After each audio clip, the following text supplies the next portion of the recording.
Ndugu zangu, mazungumzo yetu ya leo yalikuwa juu ya self discovery. Kwa hivyo huo ulikuwa ni mukaddima tu. That was just an introduction. So I want now to start my lecture. Are you with me? Say yes. Are you with me? Say yes. Are you with me? Say yes. Yes. Now we are starting. We were just trying to put ourselves in that mood, of being motivated. So that when we leave here, I promise you, when you leave here, you will never be the same person when you came. I promise you. That if you came here as a cat, you will definitely leave here as a lion. If you came here as a sparrow, you leave here as an elephant. If you came here when you were a pigeon, you will leave when you are an eagle. When you came here feeling weak, believe me, by the time we are through with our discussion, you will leave here when you are very, very, very strong. Young people, can you repeat what I will say? Say yes. Yes. Say, I will never rest. I will never rest. I will never rest. I will never rest until I become my best. Until I become my best. I was never born to be the least. I was born to be the first. I will always beat the rest. Because I am the best. Now I want you to say, I am the best 10 times. 1, 2, 3, start. I am the best. I am the best. I am the best. I am the best. I am the best. I am the best. I am the best. I'm the best. I am the best. Do you feel like you're already the best? Do you feel like you're already the best? Yes? Yes. Now what is self-discovery? That was our topic.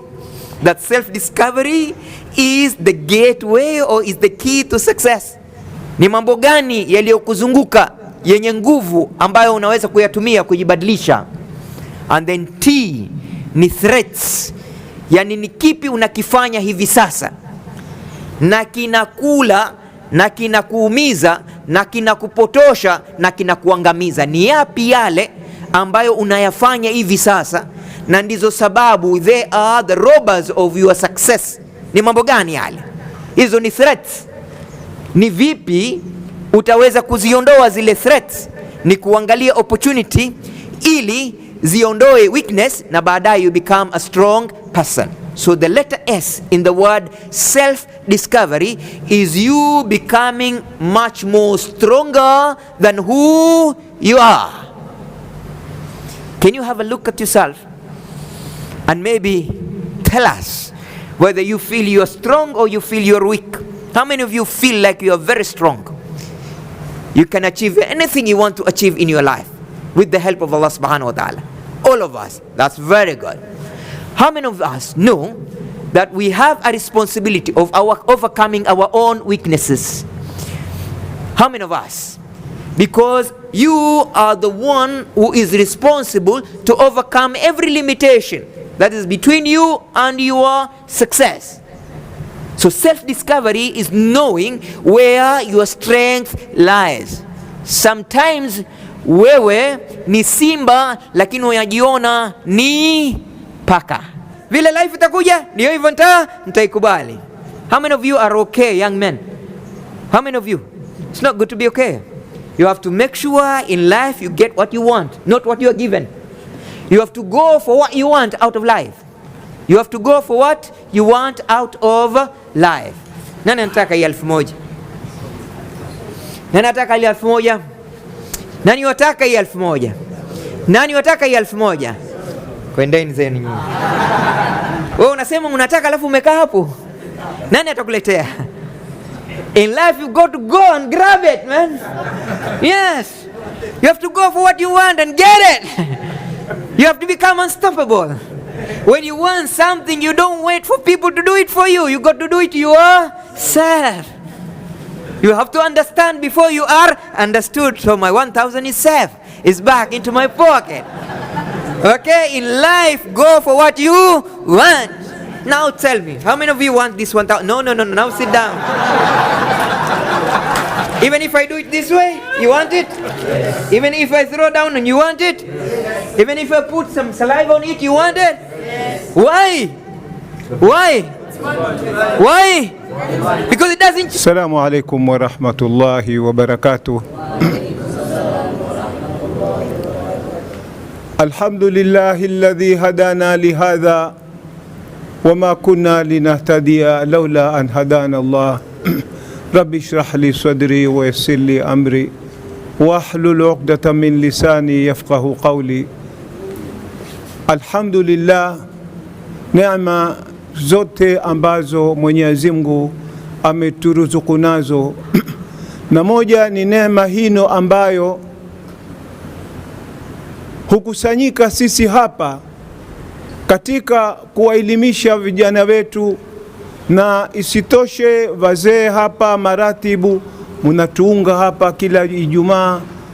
Hino inashajiisha si watoto peke yake, mpaka hawa maspika ambao wanakuja hapa leo. Tunao wageni wetu ambao Captain Talib alikuwa hapa, na zaidi tuko na Dr. Mujahid, Profesa Mujahid.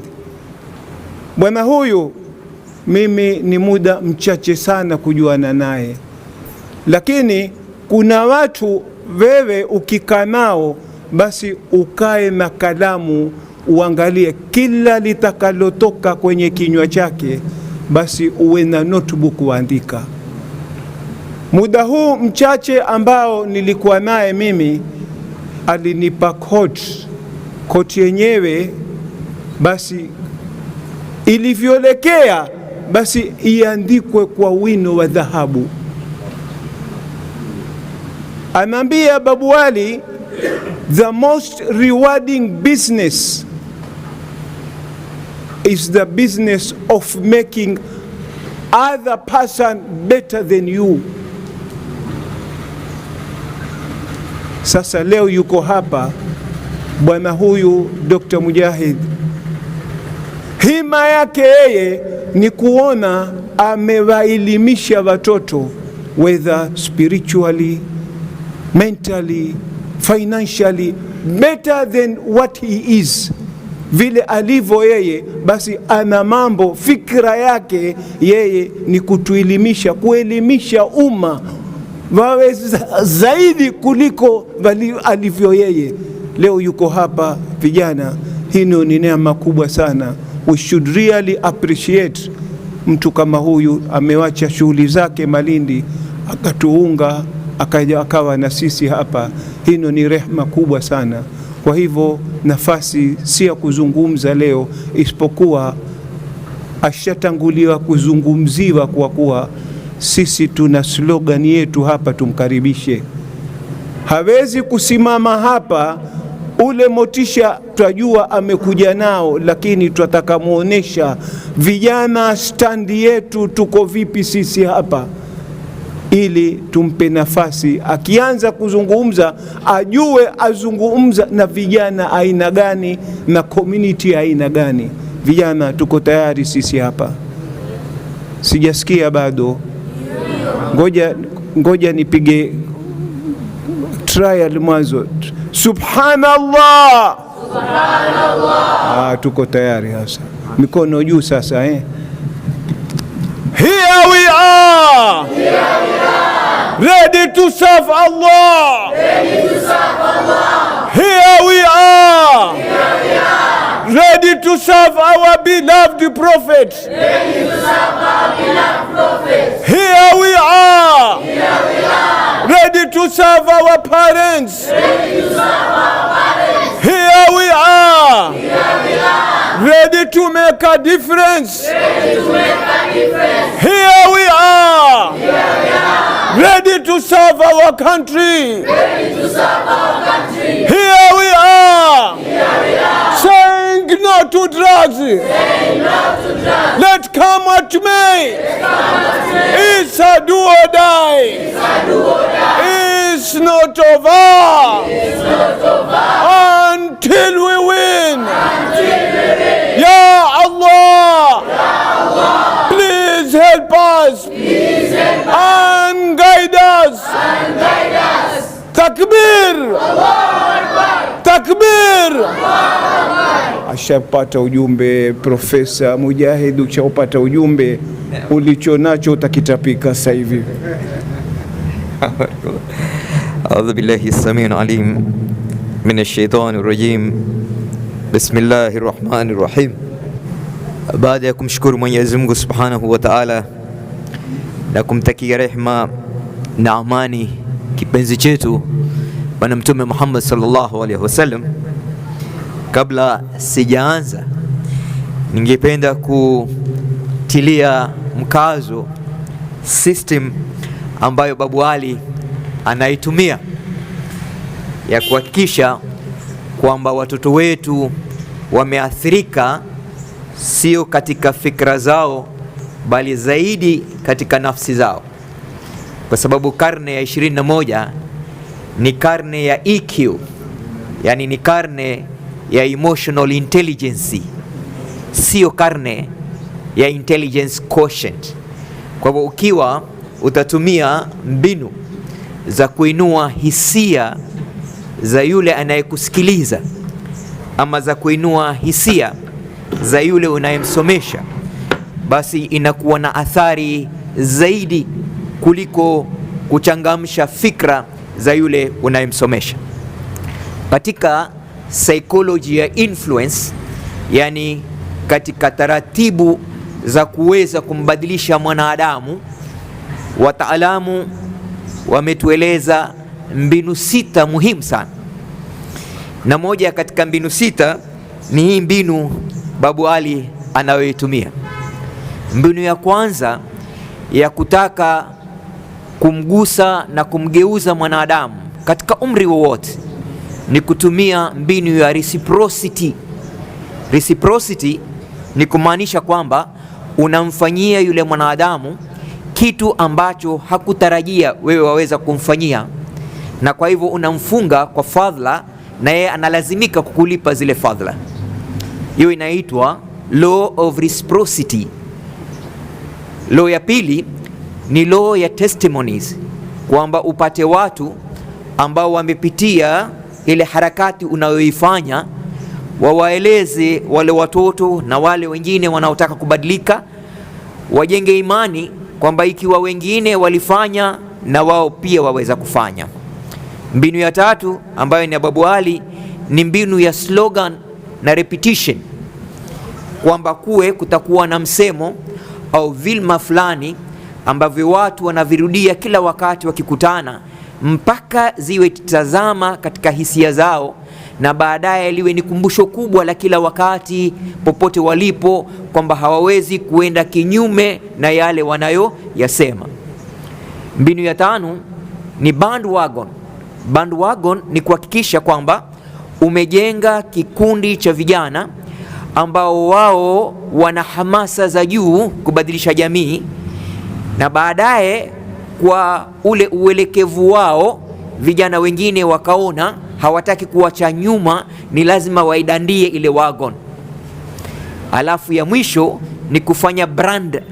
Brand ni kurudia kitu kila wakati mpaka watu wafananishe kile kikao na jambo fulani ambalo ni zuri katika maisha. Namuomba Mwenyezi Mungu Subhanahu wa Ta'ala atujalie tuwe ni watu wenye kuoana kifikra. I'm praying to Allah Subhanahu wa Ta'ala to give us the clarity of the mind, kwa sababu kila kitu katika maisha ya mwanadamu, mabadiliko ya mwanadamu, ukuaji wa mwanadamu kinaanza na fikra zake. You are who you are as a result of who you think you are. If you are not happy with who you are, kama hauna furaha na vile ulivyo, it is very simple. Ni wewe ubadilishe vile unavyojifikiria upo. The moment you change the way you think, everything about your life will change. If you stop thinking of yourself as someone who is weak, you will become strong.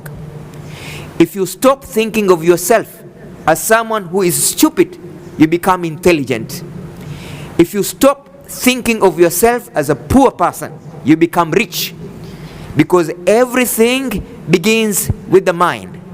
Na ndio maana wataalamu wanasema always be careful of what you think, because what you think affects the way you feel. Be careful of your feelings, because your feelings will contribute to your actions.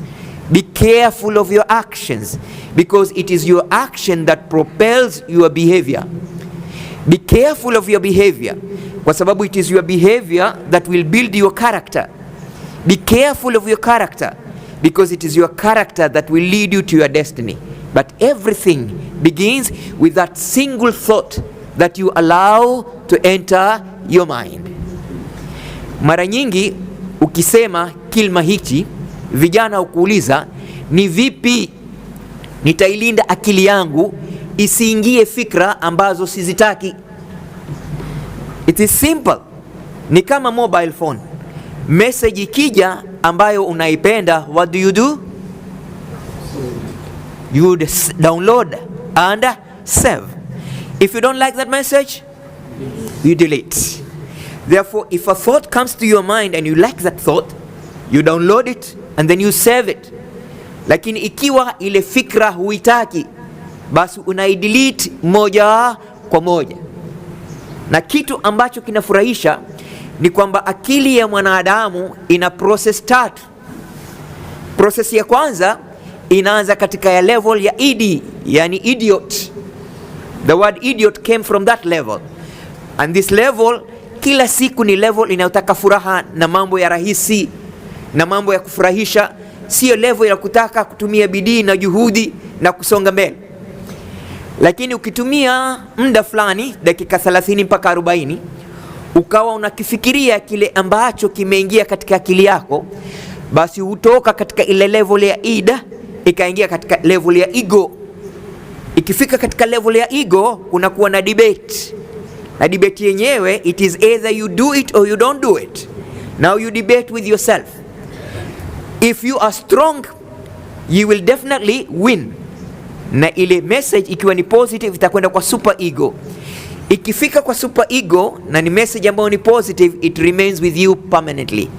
Katika psychologia ama Muslim psychology tunasema ile id is what we call al-nafs al-amara bisu'. Yani it is that self, it is that you, it is that person, it is that devil in you that is always advising you, instructing you, influencing you, misleading you to do what is not right. And then when it goes to ego, it is nafs al-lawama, where now you refine and polish and take in only what is right. And a nafs al-mutma'in is now the super ego. Therefore, it is very important for us, first thing, to safeguard our minds. Wanasema your mind is like a garden. Whatever seed you plant in it, it will grow and become a tree. Therefore, you have to be very careful of which seed you are planting in your mind. Brothers and sisters in Islam, motivation ni process ambayo huwa inatafsiriwa kwa kutumia neno motivation lenyewe. Then it is a process ambayo inatumika kwa kutafsiriwa kwa kutumia neno motivation lenyewe. There is no way, absolutely no way, unaweza kuwa motivated if you don't understand why you need to be motivated. Therefore, M in the word motivation stands for meaning. Why? Because the meaning of life is living a meaningful life.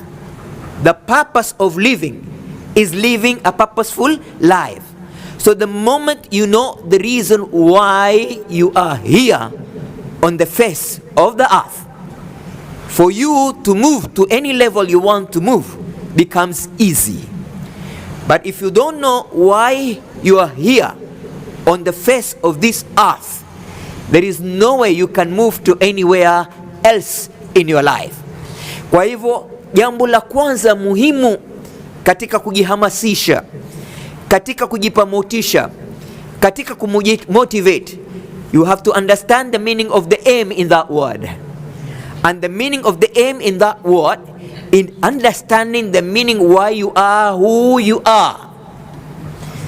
The day you discover why you are who you are, the what you should do and how you should do it becomes very easy. I want the young people to repeat what I will say. Say, if you know the reason why. If you know the reason why. And the why can make you cry. You will always fly. Even if you might die. At the end of the day, you go above the sky because you know the reason why. My dear young people, the day you establish the capital Y of whatever you do, there will be no obstacle that will stop you. Many people don't grow in their lives because they don't know why they should grow. But if you know the reason why you must grow, there is no force that will stop you from growing. So the letter M in the motivation is understanding the meaning why you are who you are, why you are doing what you are doing. Or in the word motivation, you see, they say, what the mind can conceive and the heart believes, you will always achieve. Believing, therefore, is achieving. Whatever you believe you can do, you will always do. So the biggest enemy of growth and development, the biggest enemy of success, the biggest enemy of achievement is what they call self-doubt. The day you doubt your ability, there is no way you can find any possibilities. The day you doubt your abilities, there is no way you can find any possibilities, because it is your mentality plus your ability that will give you every possibility. Therefore, as you're growing up as a young person, and a young person means anybody who is still alive, you are not old until you die, because you will always grow until they bury you. There is no moment where a human being stops growing. Growth is life, and therefore the day you stop growing is the end of your life. It doesn't matter how old you are, 30, 15 or 70. You are always growing. From the womb of the mother to the tomb, you are always growing. From the darkness of the womb of the mother to the darkness of the womb of the grave, you are always growing. You are always learning. And therefore, you must create that belief level that you are born a winner, and you will always win, and there is nothing that will stop you from winning. Qad aflaha al-mu'minin, isn't it? Every believer is a success. And that is called the law of the Dharma. That means understanding you were not born to fail. Because Allah subhanahu wa ta'ala, when He created a human being, He said, Inni ja'ilun fil ardin khalifa. There is absolutely no description that can justify someone becoming a khalifa when he's stupid, or someone becoming a khalifa when he's weak, someone becoming a khalifa when he's ignorant. The description of a khalifa means each and every one of us was born to succeed. Now you might ask me, how come then some people don't succeed? It is because they don't want to succeed. You don't get in life what you don't want. If you don't want to succeed, there is no way you can succeed. But if you want to succeed, you will always succeed. And by the way, everybody wants to succeed. Then why are not succeeding? Kwa nini wengine hawa succeed? It's because some of us don't do what it takes in order to succeed. It is not what you say that fulfills what you want.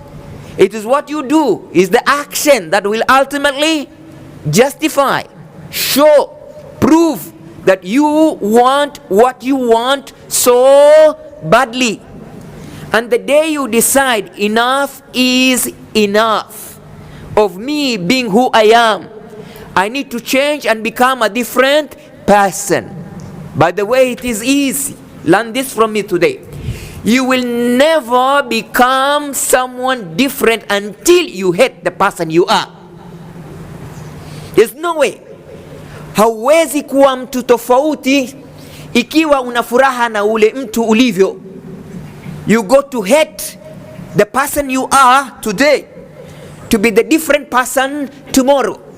You must kill the person you were yesterday to be the person you will become tomorrow.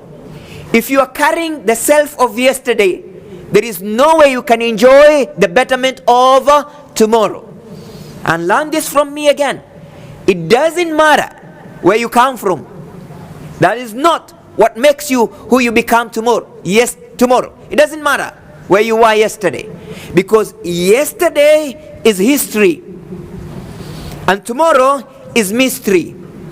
But today is a gift. Na ndio maana we call it present.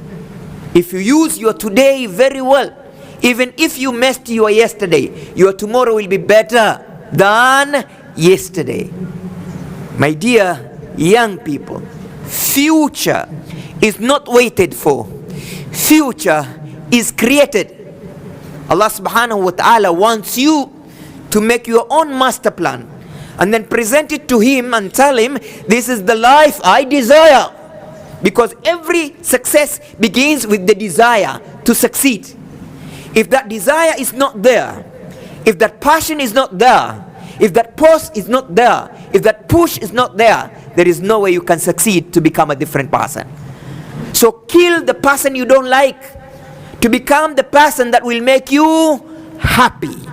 You will never change until the situation of remaining the same becomes more painful than the process of change. So motivation comes when you are that person who believes in you and knows what you have, what it takes to become a different person.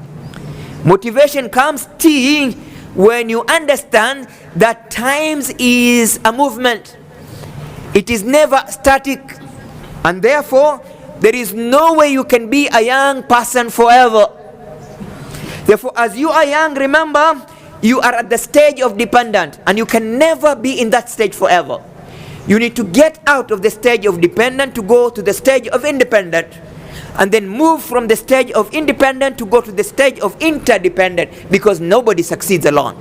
We all need each other in order to succeed. So understand being time conscious, kujua kwamba wakati hausimami. Kwa hivyo ikiwa wewe ni mtoto leo, miaka 10, 20 utakuwa si mtoto leo. It is today you are a small boy, tomorrow you must be a medical doctor. Today you are a small boy, tomorrow you must be a mechanical engineer. Today you are a small boy or small girl, tomorrow you must be a pilot. Today you are a small boy or small girl, tomorrow you must be a great leader. Therefore you have that anticipation. Stephen Covey calls it thinking with the end in mind. At the end of the day, if you see yourself as if you are already the person you want to be in the future, you become exactly that person.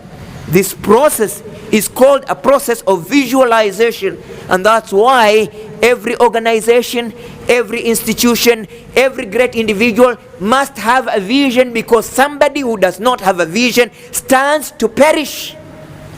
You should be able to know where you are heading to, and there is no way you can hit a target that you cannot see, and there is no way you can not see a target, you cannot see a target which you don't have. Motivation is about inspiration. That means it's about working from inside, kwa sababu kila siku the software drives the hardware. Without electricity, the fan is useless. Without electricity, this microphone is a piece of metal. Without something which is dark in the pencil, a pencil is not a pencil, it is a piece of wood. And without a proper mind and a functioning heart, a human being is an animal. Therefore, for you to be that best you can be, the best version of yourself, you must first work on your inside. And what is it that builds your inside? It is your mind that is developed through the reading of good books, and the heart that is built through the fear of Allah subhanahu wa ta'ala. So if you can deal with your inside, and your inside becomes strong, your outside is always driven very, very easily. Motivation is about inspiration, but inspiration alone without perspiration will never take you to your destination. There has to be a combination. I plus P will always give you D. Your inspiration plus your perspiration will always take you to your destination. Your intention plus your action will always increase your production. At the end of the day, it is your inside plus your outside that defines the kind of a personality you are. But the priority must always be given to the inside, because it is the software that drives the hardware. It is not the physical part of the computer that processes the information. It is the software that is installed in that computer that makes that computer either the fast or a slow computer. And it is our minds and our souls, when they have harmony through proper development, then you become that best person you want to be in your life. Motivation comes when you know there are values in life that you can never compromise. The difference between you and me and other people is our level of morality, yardstick, and spirituality. At the end of the day, that ability to discriminate that which is right and that which is wrong makes us better than other people. That means at the end of the day, we have to make sure we have grown up more stronger in terms of morality, spirituality, so that we can get that social fabric kuwa wale watu ambao tunataka kuwa. So the value, and that's why they say education without value makes you a monster. Education without character development makes you a monster. Education without the fear of Allah subhanahu wa ta'ala makes you a monster. Therefore the value must guide you. Truthfulness, honesty, patience, simplicity, cooperation, peace, all these values are very important in becoming who you should become in your life. And that's what we call motivation. You are motivated by your values. You know, siwezi kufanya jambo fulani kwa sababu ni jambo lililoharamishwa. Siwezi kufanya jambo fulani kwa sababu at the end of the day litani angamiza. Now when you are guided by value, you will always grow and want to grow until you become the best version of your own self. Motivation is about aspiration. They say you aspire to inspire, otherwise you will expire. You inspire, you aspire. You inspire to aspire, otherwise you expire. Therefore at the end of the day, you must always think big. Think big. Think big. Think big. Never ever allow yourself to feel that you are small. You're not small. You're not small. You could not be small, because it is the hands of Allah subhanahu wa ta'ala that molded you and created you and made you who you are. Whose hands are better than the hands of Allah subhanahu wa ta'ala? You are a great son or a great daughter of your parents. You are someone important, someone special. You are that person who can achieve anything you want to achieve in your life. But you got to believe inside you that you are that person who has whatever it takes to succeed. Therefore, always become ambitious. Always become thorough. Or in the word motivation, the second O is about objectivity and not subjectivity. That means always you must be guided by the goals you want to achieve in your life. Mwanadamu asiyekuwa na malengo yanayompeleka kuishi maisha yake anayotarajia, basi mwanadamu huyo ashakufa, ingawa bado anatembea katika ardhi.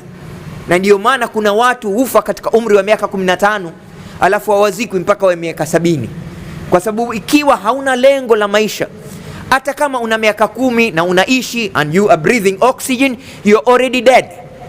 Someone who is living is someone who is growing. And they say you will never grow if you don't know. And if you don't know, you'll go so low.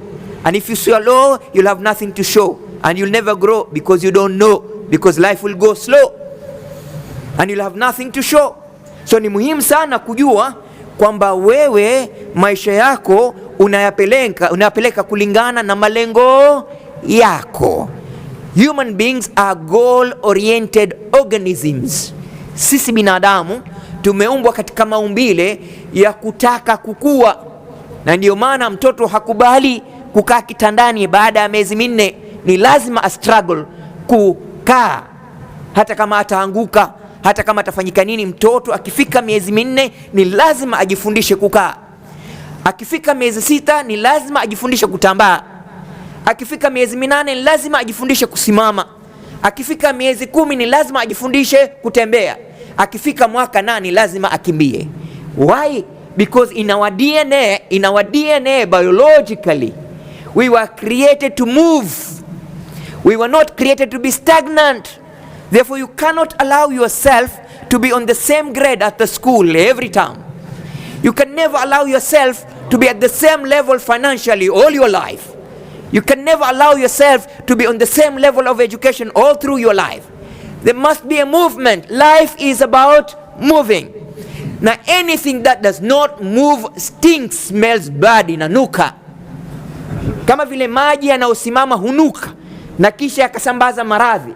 Na mwanadamu aliyesimama, ambaye habadiliki na ambaye hakui, ananuka hata kwa watoto wake kama yeye ni baba, hata kwa baba yake kama yeye ni mtoto, hata kwa mama yake kama yeye ni mtoto. Ikiwa wewe you are that son who is not changing, you are 20 years old but you are still behaving like a 10-year boy because you are still staying with your mother, you are not struggling to become independent, definitely no matter how much your mother loves you, there will be that moment where the mother wants you to fly with your own wings. Kuna ndege mmoja anaitwa eagle. Yeye hutengeza kioto cha maajabu, kwa sababu kwanza huleta matawi, alafu akazungusha yale matawi na miba, kisha juu ya ile miba akaeka nyasi, alafu juu ya nyasi akaeka pamba na mbawa zake, alafu akaota yale mayai akayalalia, kwa sababu anataka watoto wake wakizaliwa wazaliwe mahali ambapo wako comfortable. Lakini baada ya kuwalisha kwa miezi 3 na akiwaona wamemea mbawa, basi huwalazimisha kutoka katika kile kioto.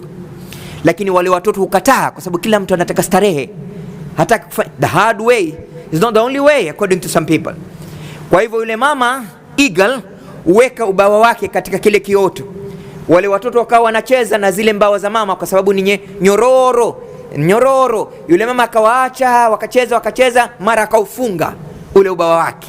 Akiufunga, wale watoto hawana budi, huwa wakianguka hawana budi, ni lazima wajaribu kuruka. Alafu wanawekea tena, akiwaona bado mbawa hazijakamilika wanarudisha. Lakini siku akigundua kwamba leo hawa wanaweza kuruka peke yake, mama huwaacha, haweki tena ubawa wake na hurudi katika kile kioto, akakitoa akaacha ile miba peke yake. Sasa wale watoto wakirudi katika kile kioto, it is no longer comfortable. It is no longer warm. It is no longer pleasing. Kwa hivyo what do? They fly and they go so high, and the truth they cannot deny, because now they know the reason why. Takbir. Sasa ile hali ya kwamba sasa wameona we have to fly with our own wings. Na sisi ni lazima kufike level katika maisha yetu kwamba sasa uwe ni muda, ni wakati wa sisi kujisimamia. Motivation comes when you learn how to negotiate with you and then negotiate with other people. Kwa sababu katika kila mwanadamu kuna mbwa mwitu wawili. Katika kila maisha ya mwanadamu kuna mbwa mwitu mmoja ni mzuri na mbwa mwitu mmoja ni mbaya. Sasa hawa kila wakati huwa wanajadili, niamke nisome ama nilale, niamke nifanye homework ama niendelee kulala, niamke nishike kitabu ama nishike remote control, nikae nyumbani niswali ama niende nikacheza na marafiki wabaya. There is always a debate going on in our lives. Now a son asked the father, out of these 2 wolves, which one wins? And the father said, the one that you feed most will win. Kwa hivyo ikiwa wewe unaimfeed kila wakati ni yule ambaye yuko positive, you will grow to become a positive person. Ikiwa yule unaimfeed ni yule ambaye ni negative, you will grow to become a negative person. Ndugu zangu, mazungumzo yetu ya leo yalikuwa juu ya self discovery. Kwa hivyo huo ulikuwa ni mukaddima tu. That was just an introduction. So I want now to start my lecture. Are you with me? Say yes. Are you with me? Say yes. Are you with me? Say yes. Yes. Now we are starting. We were just trying to put ourselves in that mood, of being motivated. So that when we leave here, I promise you, when you leave here, you will never be the same person when you came. I promise you. That if you came here as a cat, you will definitely leave here as a lion. If you came here as a sparrow, you leave here as an elephant. If you came here when you were a pigeon, you will leave when you are an eagle.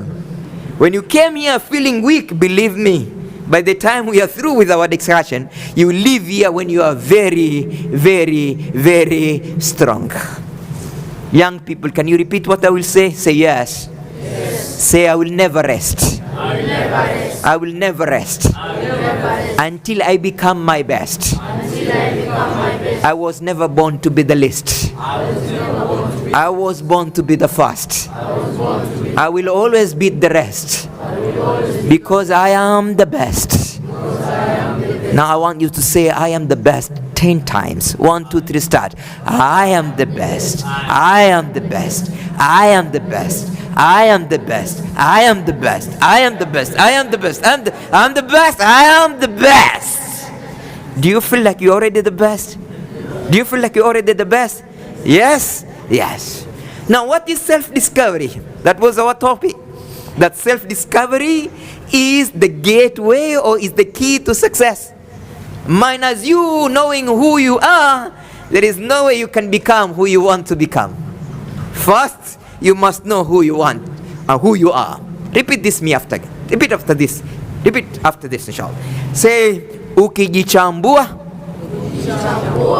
Ukijichambua. Utajichanua. Ukijichanua, utakuwa mtu wa murua. Ufunuke kama ua.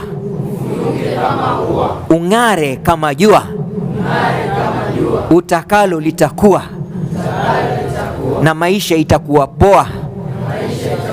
Kwa sababu wewe unajijua. That is called self-awareness. It's the beginning of every success. Now what does it really tell us? Now let's look at the way the self-awareness word can explain what self-awareness is all about. So self-discovery is about knowing your strength. Wale wataalam wa mambo ya mipangilio ya maisha wanasema kila siku ni lazima ukitaka kusonga mbele ufanye SWOT analysis on your own self. Yani ujue strengths zako ziko wapi, A yako iko wapi, B yako iko wapi, ni subject gani ambayo ina nguvu katika maisha yako. Understanding your strength, ni wapi wewe una nguvu ya kukua katika maisha yako. Ukiwa utaelewa hilo, yale mengine yote yatafuata mkondo. It will be so easy for you to develop yourself because you know where the currencies that could push you to become the person of your dream. Then you will always do that and become that person. Then analyzing and discovering where your weaknesses are. Kullu ibn Adam khata. Kila mwanadamu ana weakness zake. Sasa wewe zako ziko wapi? Lengo la kujua hizi weakness ni kusudi uzifanyie kazi, zisije zikaharibu strength yako. Ukishajua ile weakness yako iko wapi, you go to the SWOT. What opportunities are available around you? Ni mambo gani yaliyokuzunguka yenye nguvu ambayo unaweza kuyatumia kujibadilisha? And then T ni threats. Yani ni kipi unakifanya hivi sasa na kinakula na kinakuumiza na kinakupotosha na kinakuangamiza. Ni yapi yale ambayo unayafanya hivi sasa na ndizo sababu, they are the robbers of your success? Ni mambo gani yale? Hizo ni threats. Ni vipi utaweza kuziondoa zile threats? Ni kuangalia opportunity ili ziondoe weakness na baadaye you become a strong person. So the letter S in the word self-discovery is you becoming much more stronger than who you are. Can you have a look at yourself and maybe tell us whether you feel you are strong or you feel you are weak? How many of you feel like you are very strong? You can achieve anything you want to achieve in your life with the help of Allah subhanahu wa ta'ala. All of us. That's very good. How many of us know that we have a responsibility of overcoming our own weaknesses? How many of us? Because you are the one who is responsible to overcome every limitation that is between you and your success. So self-discovery is knowing where your strength lies. Sometimes wewe ni simba lakini unajiona ni paka. Wakati mmoja kulikuwa na shamba la kuku lililokuwa karibu na mlima. Katika ule mlima kulikuwa na eagle ameota kioto chake. Kwa bahati mbaya upepo ukapiga wa nguvu sana. Lile yai la eagle likaanguka katika shamba la kuku. Kwa hivyo mwenye shamba akaliona lile yai na likamshangaza kwa sababu lilikuwa kubwa kuliko la kuku. Lakini kulikuwa na kuku ambaye yuwataga, kwa hivyo akampa lile yai la eagle alitage pamoja na mayai yake. Kuku akalalia lile yai.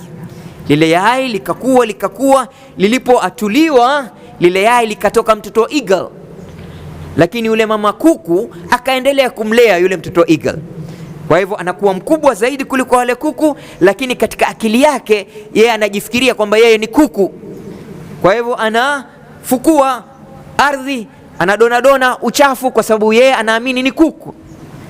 Lakini siku moja akaangalia angani, akamuona ndege mkubwa sana yuaruka. Akawauliza kuku wenzake kwa sababu yeye alikuwa anajifikiria ni kuku, ni nani yule ndege? Ningetamani na mimi niwe kama yule ndege.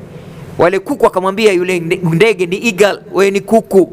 Hakuna uwezo ambao waweza kufanya wewe ukaruka kama yule. Wewe ni kuku, wewe ni kuku, wewe ni kuku, wewe ni D, wewe ni D, wewe ni D. Hauwezi ukapata A, wewe ni D, ni D, wewe mshenzi tu, wewe ni wewe, hauwezi kubadilika. Kwa hivyo akabaki kuku. Lakini siku moja akaamka akasema, lo, yule ndege amfanana na mimi kidogo, labda naweza kujaribu. Akajaribu mbawa zake, akajaribu, akishtuka huyo ameruka. Na mwanadamu yoyote akichoka kuwa kuku anaweza kuwa eagle. Ukichoka na D utapata A, because A makes you alive, and B makes you breathing, and C makes you critical sick, and D makes you dead, and E you should be extincted, you should never live. Therefore you have to be that person who is always looking for an A, for an apple. Are we together? So self-discovery is about knowing your strength. E is about understanding how to encourage yourself. History says one philosophy that made Obama become the president of the United States of America is the philosophy of encouragement, because he always said, yes, I can. Yes, I can. Now I want you to say the same thing. Say, yes, I can. Yes, I can. Yes, I will. Yes, I will. Yes, I must. Yes, I must. Now the moment you have that philosophy of encouraging yourself every morning, even when things appear to be very hard, it doesn't matter. It doesn't really matter. No matter how hard, no matter how difficult, no matter how sophisticated, at the end of the day you must make it. It's not over. That's what Babu Ali says every day. It's not over until you win. But the way, do you know that? For you to be born, you had to win. Without winning, there is no way you would have been born. Without winning, there is no way. Kama hukushinda katika mbio za tumbo la uzao wa mama, haungeweza kuzaliwa ukawa hapa leo. Kwa sababu baba anapokutana na mama, anatoa mayai milioni na zaidi. Katika yale mayai ya baba anayoyatoa milioni na zaidi, kuna yai moja peke yake ndilo litakaloambatana na yai la mama litengeneze mtoto. Lakini lile yai moja ambalo litaambatana na yai la mama ni lazima likimbie mbio kuliko mayai mengine. Kwa hivyo ikiwa moja liko mbele, mangapi yako nyuma? milioni moja na ufikiria siku ile yai ambalo lilikuwa mbele kuliko mengine ilikuwa ni wewe. Can you imagine? That day, the sperm that was faster than the other sperms was you. How many people did you defeat? A million people. And then you came to this world, isn't it? That means when you were born, you already won. You know? And philosophy yasema, when you win once, you can always win again and again. Say, I am a winner. I am a winner. I won before I was born. I will win again and again. I won before I was born. I will win again and again. Now, my dear brother, that's what we call positive mentality. That is what they call a positive attitude. Because it is always your attitude plus your aptitude that will give you the altitude. It is always your attitude plus your aptitude that will give you the attitude, the altitude. So if you have that thinking that you have whatever it takes to succeed, you will always succeed. But when you entertain thoughts of failure, then you become a failure. So always tell yourself, no matter where you are, it doesn't really matter. Whether you're getting a D, whether you're getting an E, whether you're getting a C, the moment you tell yourself, I am an A, you become an A. Because that will start working on you, and before you realize, your mindset will shift from the mindset of failing to the mindset of winning. Self-discovery. L. Self-discovery is about knowing how to overcome our limitation. Ni yapi yale ambayo yatakikana tuyashinde ili kusudi tuweze kusonga mbele. Therefore I want us to do an exercise today. What do you think is the reason why you're not becoming the best you should be? What do you think are the factors? Ni mambo gani ambayo leo yamekushika umebaki chini au huwezi kwenda juu? Ni mambo gani? Yes. You are not doing what it takes, so you are reluctant. Good. Another one? Negative auto-suggestion. What is negative auto-suggestion? Repeating negative narratives every day in your life. Siwezi, haiwezekani, mimi Mswahili, mimi Muislamu, natoka kibokoni, watu hawapiti, watu wavuta bangi, watu walaunga, mimi nasinzia, hata mimi. That is negative auto-suggestion. What else? Not dedicated enough. The dedication, the D of dedication, devotion and determination. You're not dedicated enough. Yes. Another one? Peer pressure. You are who you keep around you, my friend. By the way, there are 3 centers of gravity that you need to take care of if you don't want to destroy your life. The first center is the center in the head called the brain, which is guarded by the 2 ears. Be careful of what you hear, because what you hear engineers what you think. Therefore, listen to only that which is good. Don't listen to that which is bad, because what you listen determines what you think. Another one is the heart, that is guarded by the 2 ribs. Be careful of who you hug. It is contagious. Remember, your heart is on the left side. And when you hug somebody else with the heart on the left side, that means you'll have 2 hearts, one on the left side and one on the right side. If the one you hugged is a stupid heart, your heart also becomes stupid.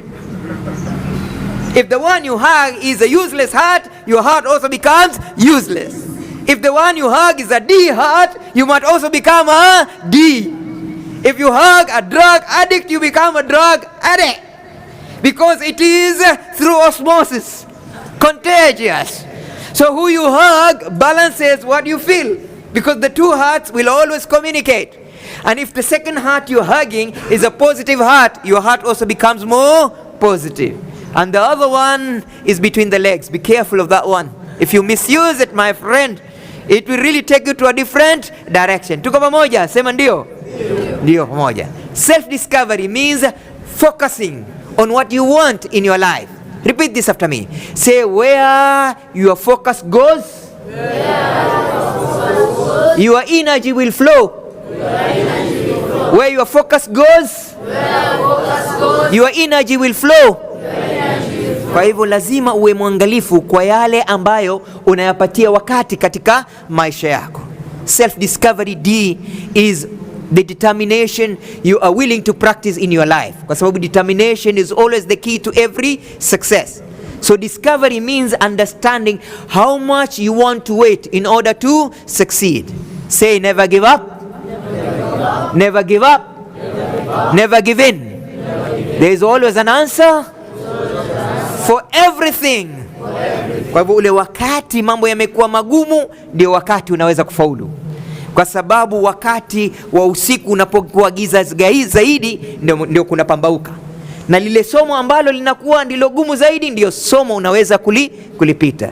Self discovery is about you developing that interest, knowing where your interest lies, ili kusudi utumie ile interest yako kufanya maisha yako yawe rahisi. When you do what you love and you love what you do, doing it becomes easy. When you do what you love and you love what you do becomes easy. So always love what you do. Kama you are studying, make sure you love your studies, you enjoy studying. At the end of the day, it all becomes easy. Self-discovery is about ability to sacrifice, giving up in order to go up. Mara nyingine tunabeba mizigo mingi sana katika maisha yetu, katika masomo yetu, katika maendeleo yetu, na ile mizigo inatushika, tunabaki chini. You have to let go. Kuna watu wengine you have to remove them from your life ili wewe upate kuendelea. Ukitizama ile rocket inapokwenda juu angani, vipande vinaachana mpaka kinabaki kile ambacho muhimu ndio kinaingia angani. Na wewe katika maisha yako kuna watu, kuna marafiki ambao ukiwa utaendelea kukaa nao, basi hao marafiki watakuweka chini kila siku na hautaweza kwenda juu. So be careful of who you keep in your life. Be careful of who you bring in your life, because it is your network that gives you your net worth. Self-discovery is about creativity. Kujua kwamba ni vipi utafanya mambo tofauti. Si lazima uwe kama kila mtu. Si lazima kwa sababu wewe ni kijana basi ni lazima ufanye yale vijana wanaoyafanya. No.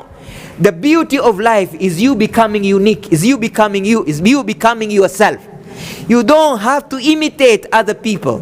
You must always be proud of who you are and always make sure unajiprotect wewe na zile influence mbaya ili kusudi zisikuangamize katika yale unayoyafanya. Self-discovery is about always having an open mind. Wanasema the beauty of the mind of a human being is like a parachute. It will never become useful until you open it. And our minds, we must open them. Ni lazima tufungue mabongo yetu na tuwe tuko tayari kusoma kwa kila yule ambaye anataka kutusomesha kitu kizuri, sio kitu kibaya. And when you learn from others, then plus what you know, you become better than everybody else. Self-discovery is about you knowing what kind of relationship, ni uhusiano gani ambao una muhimu katika maisha yako.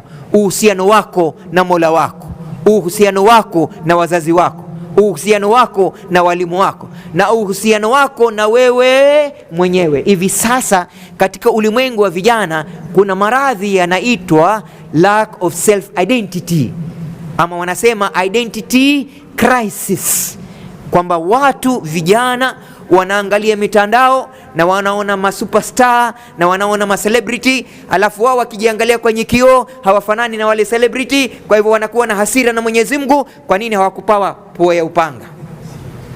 Alafu wanakuwa na hasira na Mwenyezi Mungu, kwa nini wao ni weusi hawakuwa weupe? Kama mimi hivi niwe na hasira kwa Mwenyezi Mungu, kwa nini amenifanya mfupi? No problem. Identity crisis. You get my point? By the way, me, I don't know I'm short until I stand next to a tall person. I always feel I'm very tall. You know what I mean? That's the kind of self-esteem I have.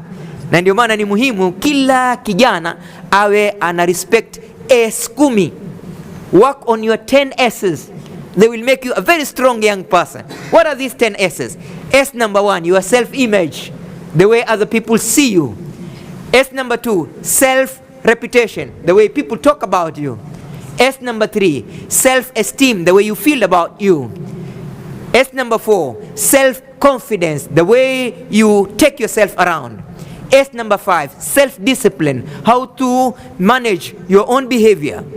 S, number 6, self-control. Then we have self-drive. Then we have self-actualization. Then we have self-consciousness. And then we have self-drive. Na ikiwa utakuwa ni mtu ambaye unazitizama hizi S vizuri, basi you will always be proud of who you are. Hakuna kitu chochote kilioko katika mtandao ama kilioko katika mtaa ambacho kitakufanya wewe uwe mtu dhaifu na kujisikia kwamba haukukamilika katika maumbile yako. Usiwe kama Michael Jackson alienda kuchonga pua mara ikaanguka. Sawa sawa? Kwa hivyo inakuwa ni muhimu sana appreciate who you are, because that's one thing that is really killing young people. Identity crisis. Hujui uvae kanzu ama uvae muharo. Now it becomes a problem, and that's why it's dangerous in psychology to have dual personality. Dual personality ni kwamba ukiwa msikitini ni mchaji Mungu, lakini ukiwa barabarani ukamfanya ushenzi wowote. Sasa uko barabarani.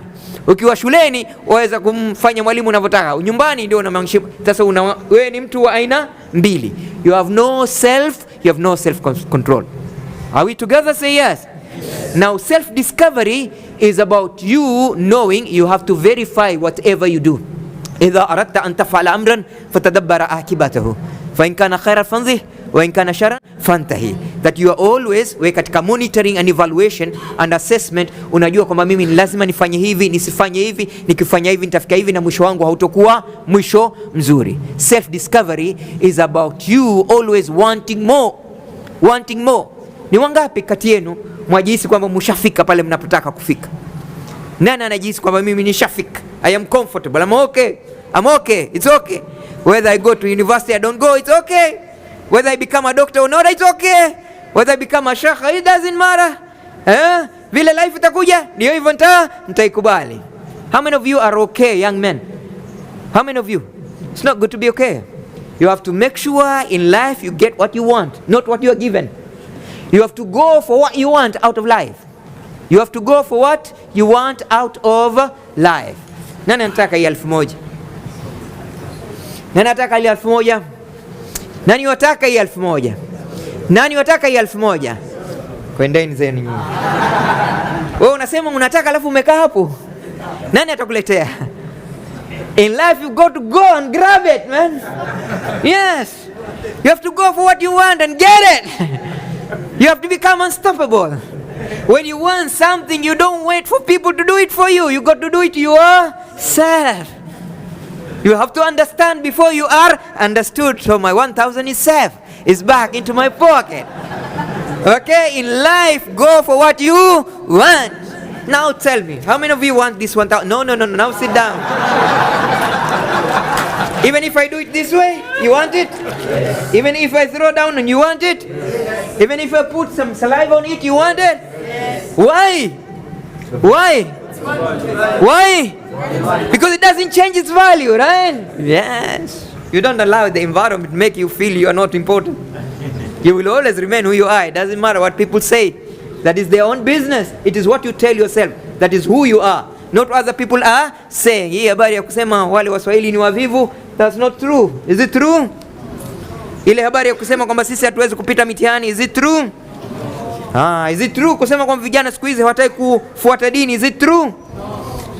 Is it true kusema kwamba vijana hawataki kusoma, is it true? No, you got to feel it inside you. So who wants it? Who wants it? It's gone now. Now this is the way to go. Okay, so that is self-discovery. Always yearning for more. In the interest of time, sema I appreciate who I am. Can we repeat it a bit louder? I appreciate who I am. I am me, and I will always remain me. B, I believe in me. Believe in my parents. Believe in my teachers. I can be anything I want to be. C, I am committed to my success. Nothing will stop me. D, I'm a driver of my own life. I don't want to be a conductor. E, I am highly empowered, endured, and always encouraged. F, I am fair and focused with what I want to achieve in life. G, I am growing. I am never the same person. From today From today, today, I'm no longer the same person.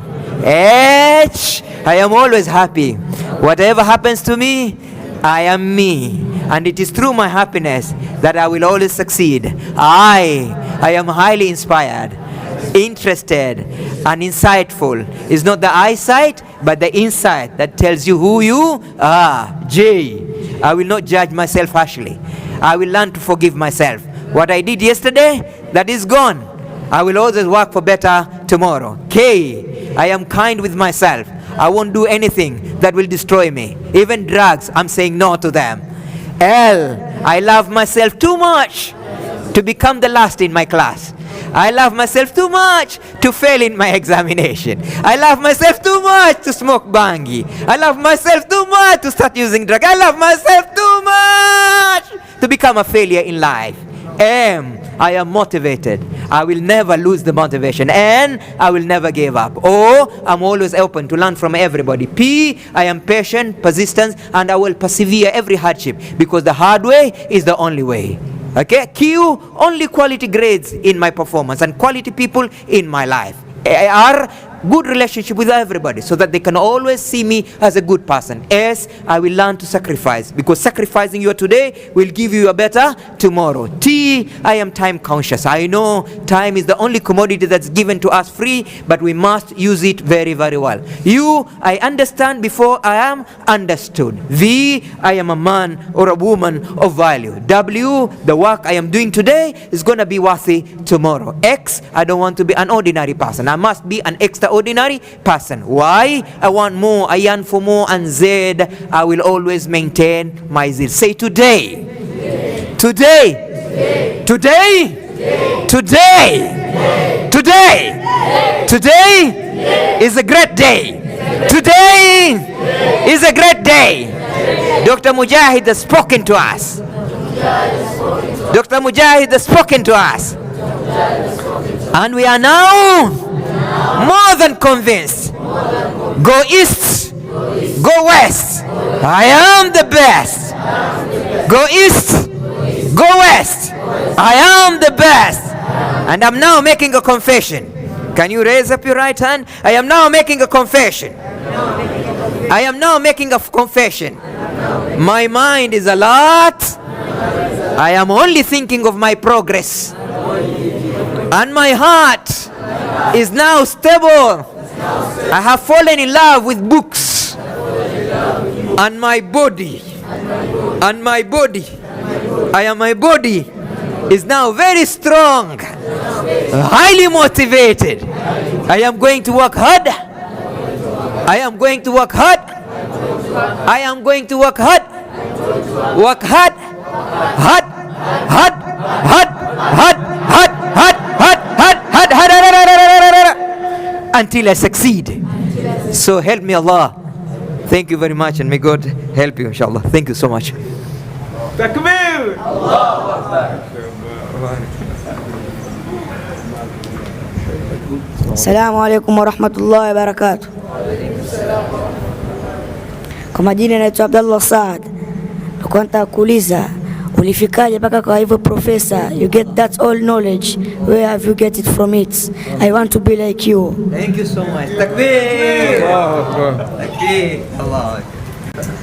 Shukran, jazakumullah khairan. Basi una kiu basi inshallah. Na safari ndefu lakini inawezekana. Sema ninaweza. Kama wewe uliweza, hata mimi naweza. I am able, capable, unbogable. Everything is possible because the word impossible can also read I am possible. Next question. Assalamu alaikum warahmatullahi wabarakatuh. Kwa majina naitwa Imran Rahim. My question is, did you ever face some challenges getting all this information? And if you have, what did you do to overcome them? When you do what is hard when you are young, what is easy waits for you when you are old. If you do what you don't like today, but you must do what you will enjoy what you like tomorrow. When you are hard on you when you are young, life will be easy with you when you are old. So when the more challenges you face in life, the stronger you become in yourself. That means there is nothing that comes easy which is worthwhile. The only thing you must always learn to do which is hard when you are young, and what is easy will always receive you when you are old. Hakuna kitu rahisi. Kila kitu kizuri kinakuja na challenges zake, lakini challenges are defined to mean commitment. When you are committed, everything becomes easy. Challenges means adapting positive habit. Challenging means being ambitious. Challenging is loving what you do. Challenging means overcoming every limitation. Challenging means associate with the right people. Challenge means never give up. Challenge means no gain without pain. And challenge means you must always learn to encourage yourself. So ijapokuwa unafikiwa na mazito, lakini baadaye hupatikani na majuto. All the best. Tafunga kikao chetu. Nafikiri wengi katika sisi hapa, nafikiri unamotisha tuliopata leo basi ni ile ya laita shababu yaudu yawman. Ingekuwa twatamani sisi sasa hivi nirudi nikae kwenye hicho kikao chenu, basi nianze upya kwa motisha niliopata kwa Dr. Mujahid leo. Kwa hivyo vijana, wakati hakuna, sasa hivi ni swala, na this message leo nafasi kubwa ambayo tumepata. Mimi nimeomba, yuko katika dairi yangu, sijui miezi mingapi nyuma, naomba siku gani tutampata Dr. Mujahid. Mimi ghafla nimempata, ambapo leo nimeiona ile natija yake. Kwa hivyo hatuna la zaidi sisi hapa leo isipokuwa kumwombea afya bwana huyu, kumwombea uzima, long life. Mungu ampe umri ambao tayari unatoa manufaa kwa umma. Mwenyezi Mungu akujalie, akupe kila la kheri, akupe husnul khatima katika haya yote ambayo wewe unayatekeleza. Ni mambo makubwa sana leo. Insha Allah vijana tutanufaika nayo, na tuzidi, kila siku anakuja mwingine na kila ajaye mshinda mwenzake. Leo alhamdulillah ni neema kubwa sana hii leo kuwa na Dr. Mujahid hapa, na sina la zaidi kusema isipokuwa Mwenyezi Mungu atujalie katika vikao hivi iwe tutadumu katika mafunzo kama haya. Mwenyezi Mungu atujalie wenye kusikia mema na kuyafuata insha Allah. Naam, babu amenikabidhi microphone hii nitie dua, lakini mimi kama na wenzangu katika grupu hii ya Mandri Motivational Class tunaomba tena, babu usituatie dokta, profesa mshike kweli kweli, kwa sababu naona kuna kiu ya hawa vijana baada ya kuyasikia haya yaliyozungumzwa. Maana kuna wengine vito vapasuka, alifika vipi yule kule, ili kuwaje? Sasa nataka tujue, dokta, profesa, ulifika vipi kule katika uprofesa? Ulisoma nchi gani na nchi gani? Changamoto zipi, hali zipi ulizozipitia, ili na sisi tuweze kuwa kwa haya, kuyatimiza haya uliotueleza, si ndio vijana?